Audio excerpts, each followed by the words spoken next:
Hello everyone.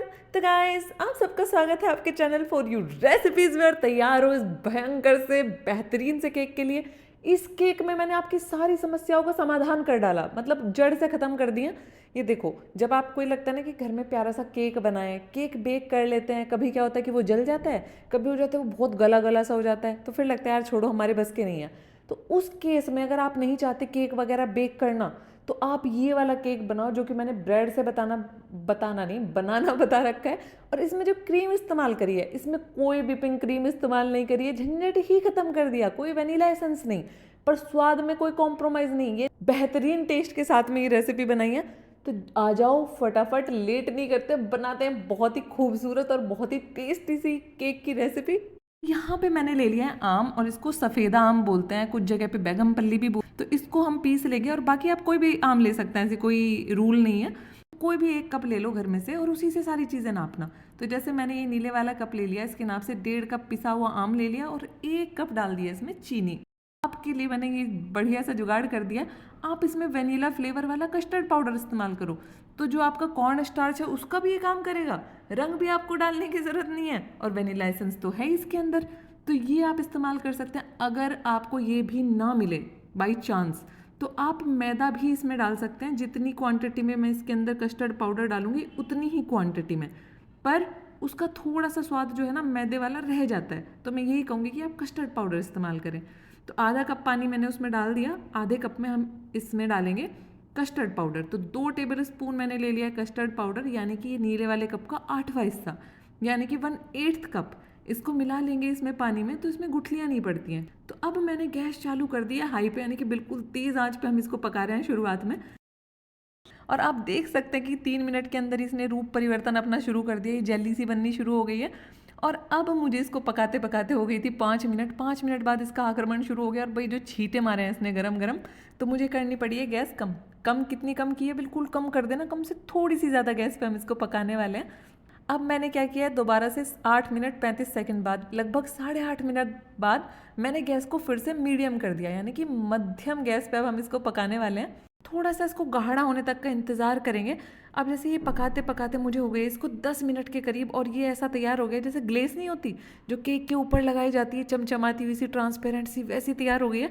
तो अब मैं इसको निकाल लूँगी और इसको छान लेंगे। तो मैंने यहाँ बहुत बड़ी गलती कर दी, अब मेरा हाथ जल गया यहाँ पे। मैंने क्या सोचा कि ठीक है, यहीं कहीं छान के भी दिखा दूँ, निकालते हुए भी दिखा दूँ, तो कम से कम कैमरे का एंगल इधर उधर नहीं करना पड़ेगा। अरे वो वाला काम नहीं था, एक वो था पेड़ पे चढ़ के जिस शाखा पे बैठा है उसी शाखा को काट रहा है कुल्हाड़ी से, वो वाला कांड किया है मैंने आज यहाँ पे। तो अब आप देख सकते हैं कि गाढ़ा तो हो गया है और बहुत ही सुंदर सा ट्रांसपेरेंट सा हो गया है। अब हमें कैसे पता चलेगा कि इसको हमें कितनी देर चलाना है? तो अगर आप ध्यान से देखें, जब मैं चमचे से इसको चला रही हूँ, तो धीरे धीरे से इसने जो तली है कढ़ाई की उसको थोड़ा सा छोड़ना शुरू कर दिया है। पर अगर आपसे ये हो जाता है कि आपने थोड़ा सा ज़्यादा पका दिया, आपको नहीं समझ में आया कि कितना पकाना है, तो कोई बात नहीं है। हम क्या करेंगे, जब इसको मिश्रण को ठंडा कर लेंगे, ठंडा करने के बाद में जितना इसको पतला करना है उसी के हिसाब से हम इसमें पानी डाल के उसको एडजस्ट कर लेंगे, तो ख़त्म होगी ना टेंशन। अब इसको टोटल पकाते पकाते हो गए 19.5 मिनट, गैस को कर दिया मैंने बंद। और अब इसमें मैं डाल रही हूँ लेमन जूस, यानी कि नींबू का रस। ये डाल रहे हैं हम 1.5 चम्मच। इससे क्या होगा, जो इसका स्वाद है वो बहुत ज़्यादा बढ़ जाता है। आधा चम्मच मैं ग्लेस में भी डाल रही हूँ, ये पहले डालना भूल गई मैं, वरना जब ये पहले कार्यक्रम कर रहे थे ना पकाने वगैरह का, उसी टाइम से 1.5 से 2 चम्मच आप इसमें डाल देना। अब मैं इसको छान रही हूँ, जिससे कि इसके अंदर जो थोड़े बहुत उत्पाती तत्व होंगे वो छन के अलग हो जाएंगे, और हमारी क्रीम उससे क्रीमी बनेगी। तो अब हमें इसको करना है ठंडा। तो ऐसे रख के इसको ठंडा नहीं कर सकते, क्योंकि इसके ऊपर पपड़ी जम जाएगी। तो या तो आप इस तरीके का क्लिंग रैप इस्तेमाल करो, वरना भाड़ में जाए सब चीज़ें। अपना जो देसी जुगाड़ है, पॉलीथीन लो, सब्जियां वब्जियाँ आती हैं जिसमें, इसको धो लेना, साफ़ कर लेना, और इसको इस्तेमाल करने वाले हैं। तो अब आपको क्या करना है, इसके ऊपर इस पॉलीथीन को लगाना है कुछ इस तरीके से, जो हमारा आम का मिश्रण है ना उसको छूते हुए वो पॉलीथीन रहे, मतलब उसमें बिल्कुल भी ऐसी जगह ना हो कि जहाँ पे हवा जाए। इससे क्या होगा कि जो हमारा मिश्रण है उसके ऊपर पपड़ी नहीं जमेगी। अब आती है ग्लेस। ये ग्लेस सुंदर तो लग रही है, पीला रंग है इसमें, पर मेरे को ना खुराफाती दिमाग है, मुझे लगा कि मुझे इसमें ऑरेंज रंग चाहिए, यानी कि नारंगी रंग चाहिए। अब वो मेरे पास था नहीं, तो मुझे लगा यार बचपन में जो पढ़ा था ना टेन थीटा कॉस थीटा, वो तो आज तक इस्तेमाल हुआ ही नहीं है, कोई सी कला तो इस्तेमाल करूँ। तो जब बचपन में छोटू से थे ना हम, तो उस टाइम पे बताते ना 2 रंगों को मिला के ये वाला रंग मिल जाता है। तो यार मैंने पिंक रंग मिलाया, पीले में पिंक, यानी कि गुलाबी रंग मिला के ऑरेंज बन गया। इतना प्राउड फील हो रहा है मुझे कि जैसे मैंने किला जीत लिया हो। तो ये है हमारी मैदे वाली ग्लेस, ये भी आपको दिखा देती हूँ। तो अगर आपको कुछ बिल्कुल ही ना मिले तब आप मैदा डालना उसमें, क्योंकि थोड़ा थोड़ा सा जो मैदे का स्वाद है ना वो उसमें रह जाता है। तो यहाँ पे मैंने लिया है सॉल्टेड बटर, आप अनसॉल्टेड बटर भी ले सकते हैं। अगर अनसॉल्टेड इस्तेमाल कर रहे हैं तो 2-3 चुटकी उसके अंदर नमक डाल देना रेसिपी में। अब यहाँ पे आती है सबसे ज़रूरी बात कि जो आपका मक्खन है वो किस तरीके का होना चाहिए। थोड़ा सा मुलायम होना चाहिए, बहुत ज़्यादा टाइट भी नहीं होना चाहिए। ये देखो मैं चम्मच से काट रही हूँ, आराम से कट रहा है, पर ऐसा नहीं है कि मैंने चम्मच लगाई और ये मर गया, समझ रहे हो। तो थोड़ा सा टाइट होना यानी कि थोड़ी सी ठंडक इसके अंदर ज़रूरी है। अगर इसके अंदर ठंडक नहीं होगी तो आप इसको फुला नहीं पाओगे, इसको फ्लफ़ी नहीं कर पाओगे। तो मैंने इसको थोड़ा सा तोड़ लिया और चम्मच से इस तरीके से स्टार्टिंग में फेंट रही हूँ मैं। आप चाहे तो इस पूरी रेसिपी को चम्मच से बना सकते हैं, चम्मच से मैंने बनानी बता रखी है आपको ये क्रीम।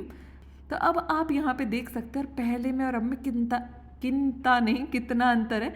इनका रंग बदल गया है और ये थोड़ी सी फ्लफ़ी भी हो गई है। पर मैंने इसको जैसे 4 या 5 मिनट तक इसको फेंटा है इसी तरीके से।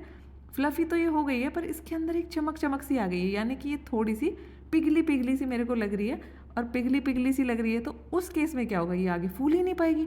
तो हमें क्या करना पड़ेगा, जो फ्रीज़र होता है ना जिसके अंदर हम बर्फ़ वगैरह जमाते हैं, उसके अंदर मैंने इसको 10 मिनट के लिए रख दिया, फिर दोबारा से निकाल के फिर से इसको विस्क किया। तो यही इसका एक मूल मंत्र है। तो अब यहाँ पे देखो मैंने इसको फिर से 3 या 4 मिनट के लिए विस्क किया, तो आप देख सकते हैं इसके ऊपर चोटियाँ बन रही हैं, पीक बन रहे हैं, मतलब हम बढ़िया बिल्कुल काम कर रहे हैं। अब आप ये देखो कि पहले और अब की जो मात्रा है, जो वॉल्यूम है, उसमें कितना अंतर आ गया है। पहले कितना थोड़ा सा था ये जो बटर था और अब ये कितनी हो गई क्रीम, और उसका कलर देखो आपकी कितना लाइट हो गया है। अब यहाँ पे जो हमारा आम का मिश्रण है इसको चेक कर लेते हैं, ये हो गया बिल्कुल ठंडा। इस्तेमाल करने से पहले इसको एक बार फेंट लेना। तो अगर आपको ये लगे कि आपका जो मिश्रण है आम का ठंडा होने के बाद कुछ इस तरीके का नहीं है कि वो मिलाया जा सके अच्छे से क्रीम में, तो उसमें आप पानी डाल के उसको अपने हिसाब से एडजस्ट कर सकते हैं। अब बीच बीच में जब आप मिश्रण मिलाएं आम का, इस तरीके से देखो इसमें मिश्रण को कि इसमें चोटियाँ बन रही हैं, हाँ बन रही हैं भाई, तो सही चल रहा है हमारा काम। अभी हम और इसके अंदर आम का जो मिश्रण है वो मिला सकते हैं। तो जितना मिश्रण आम का मुझे मिलाना था इसमें मैंने मिला लिया और ये हमने थोड़ा सा इसमें से बचा लिया है। और अब मुझे ये थोड़ा सा लग रहा है पिघला पिघला सा। तो अब हम क्या करेंगे, इसको फिर से फ्रीज़र में रखेंगे 10 मिनट के लिए। फ्रीज़र से मैंने इसको निकाल लिया, दोबारा से हमको उसको 3-4 मिनट के लिए फेंटना और ये बिल्कुल हमारी बन के तैयार हो जाएगी। जिस टाइम पे मैं आम वाला मिश्रण नहीं डाल रही थी इसके अंदर, क्रीम के अंदर डाल रही थी, तो जैसे मैंने 1 चम्मच मिश्रण डाला उसमें तो 30 सेकंड के लिए चला रही थी, फिर 1 चम्मच डाला, फिर 30 सेकंड के लिए उसको चलाना था। इसलिए बता रही हूँ जिससे कोई कन्फ्यूज़न ना रहे आपको। और गाइस ये देखो कितनी बेहतरीन क्रीम तैयार हुई है, आप देख रहे हो कितनी क्रीमी है। जब इसके ऊपर मैं चम्मच लहरा रही हूँ तो इसके अंदर आपको बबल्स बुलबुले से दिख रहे हैं हल्के हल्के से, तो इसके अंदर कैसी हवा भर गई है। अगर आपको कभी ये लगे कि आपकी जो क्रीम है वो थोड़ी हैवी हैवी सी लग रही है, मतलब क्रीमी सी तो है पर थोड़ी सी टाइट सी लग रही है, हल्की सी टाइट लग रही है, तो आप उसके अंदर चम्मच नहीं, उसके अंदर 1 चम्मच पानी डाल के या 2 या 3 चम्मच जितनी भी आपको ज़रूरत है उतनी चम्मच पानी डाल के आप इसको एडजस्ट कर सकते हैं। तो मैंने भी इसी तरीके से इसमें 1 चम्मच पानी डाला और उसको अच्छे से चम्मच पानी डाल के फेंट लिया, फिर से ये तैयार हो गई हमारी। 15-20 मिनट बाद जब वो थोड़ी सी मुलायम हो जाए उसके बाद में 4-5-6 मिनट के लिए उसको अच्छे से फेंटो, फिर आप इसको इस्तेमाल कर सकते हैं। तो यहाँ पे मैंने ले लिया है एक पाइपिंग बैग, ग्लास के अंदर रख के ऐसे इसको उल्टा कर देंगे। अगर पाइपिंग बैग नहीं है तो कोई बात नहीं है, मेहंदी वाली कीप होती है ना, उस तरीके की कीप बना के आप इस्तेमाल कर सकते हो, या खाली पैकेट होते हैं दूध के दही के जिसको भी अच्छे से धो धा के साफ़ करके उसको इस्तेमाल कर सकते हो। तो ये मिश्रण मैंने इसमें भर लिया और ये ग्लेस भी मैंने डाल लिया एक दूसरे वाले पाइपिंग बैग में, इससे लगाना आसान हो जाता है केक के ऊपर। तो यहाँ पर हमें एक घोल तैयार करना है जो हल्का मीठा हो, जिससे कि जो हमारा केक है वो मॉइस्ड बने, थोड़ा सा नरम मुलायम सा बने, सूखा सूखा सा ना लगे। तो अगर आप 1 कप पानी ले रहे हैं तो उसमें डालेंगे 1/4 कप चीनी, और थोड़ा सा अगर आप चाहो तो ये आम का जो मिश्रण है ये डाल दो, जिससे ब्रेड वाला टेस्ट ना आए। अगर आप ये सब झंझट बंद करना चाहते हैं कि नहीं चाहिए हमें, तो आप क्या कर सकते हो, आप ले सकते हो यहाँ पे फ्रूटी। पर ध्यान रखना फ्रूटी में अपना भी मीठा होता है, तो इसीलिए जब आप आम को पकाओ तो उस टाइम पे चीनी आप कम कर देना थोड़ी सी। तो यहाँ पे मैं आपको दिखा रही हूँ, एक तो बड़े वाली जंबो ब्रेड आती है जो कि सैंडविच ब्रेड होती है, एक छोटो वाली ब्रेड आती है जो अपने घर में हम इस्तेमाल करते हैं खाने वाने में। तो दोनों से मैंने बनाया हुआ है केक, टेस्ट में कोई ज़्यादा अंतर नहीं आता, बस मुझे थोड़ा बड़ा सा केक चाहिए था, तो इसलिए मैं आज ये सैंडविच वाली बड़े वाली ब्रेड इस्तेमाल कर रही हूँ।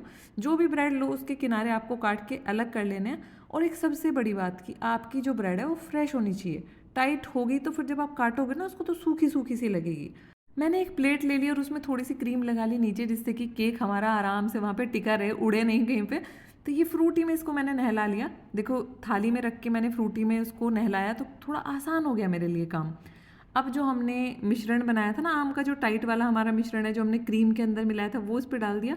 ये देखो जब मैं इस पर चाकू लगाने की कोशिश कर रही हूँ ना, तो ब्रेड ऐसा हो रही है कि उखड़ के वापस आ जाएगी बाहर।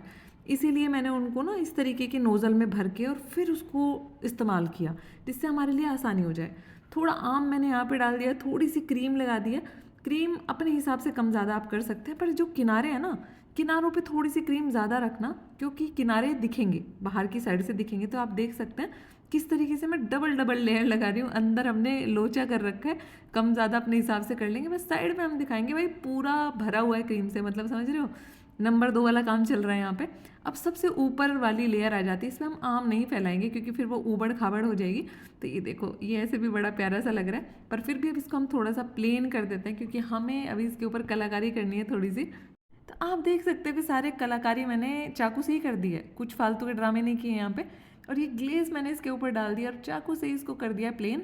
आप चाहो तो ग्लेस थोड़ी सी टाइट भी बना सकते हो, यानी कि थोड़ी सी गाढ़ी भी बना सकते हो, जो कि मैंने दूसरे वाले केक में रखी है थोड़ी सी गाढ़ी। आप अंतर समझ जाओगे दोनों में। ये मैंने मिंट यानी कि पुदीने का एक पत्ता रख दिया और थोड़ा सा ड्रिपिंग इफेक्ट यानी कि जो टपकने वाला इफेक्ट है वो मैंने इसको दे दिया है। बहुत ही ज़्यादा ब्यूटीफुल लग रहा है। और जब मैं इसको काट रही हूँ तो कितने प्यार से ये कट रहा है, लग ही नहीं रहा है कि यार ये ब्रेड से बनाया है, इतना बेहतरीन टेस्ट है इसका। और सबसे ज़रूरी बात कि अगर आपकी ब्रेड टाइट हुई तो जब आप उसको काटोगे केक को, तो वो अटक अटक के कटेगा और वो सूखा सूखा सा लगेगा खाने में। तो टाइट ब्रेड इस्तेमाल मत करना। अगर गलती से कर चुके हो तो क्या करना है, जब केक आप बना के तैयार कर लो तो उस केक को ना थोड़ी देर रख दो साइड में, कम से कम आधे घंटे के लिए, जिससे कि जो लिक्विड, जो भी आपने तरल पदार्थ इसमें इस्तेमाल किया है, जैसे कि फ्रूटी में इसको नहलाया है या वो मीठे वाला हल्का पानी में उसको नहलाया है, तो वो उसके अंदर समा जाए, तो वो थोड़ा सा मुलायम हो पाए, तब आप उसको खाओ। तो ये दूसरे वाला केक है जो मैंने छोटे वाली ब्रेड से बनाया है, और इसकी जो ऊपर की ग्लेस है और सब कुछ है, मैंने उसमें मैदा डाला था। तो ये मैदे वाला है। तो आपको जो पसंद हो, जो चीज़ें आपको उपलब्ध हों, उससे आप इसको बनाओ। और इसकी ग्लेस आप देख सकते हैं थोड़ी सी गाढ़ी मैंने बनाई है, तो इसका थोड़ा सा अलग इफेक्ट है, उसका थोड़ा सा अलग इफेक्ट है। तो जो आपको पसंद हो वो बनाओ, घर में बना रहे हो। अगर आपको ये वीडियो पसंद आती है तो अपने प्यारे से कमेंट जरूर करना। तो इन्जॉय कीजिए यम्मी सा cake. Till and take care, enjoy and bye bye.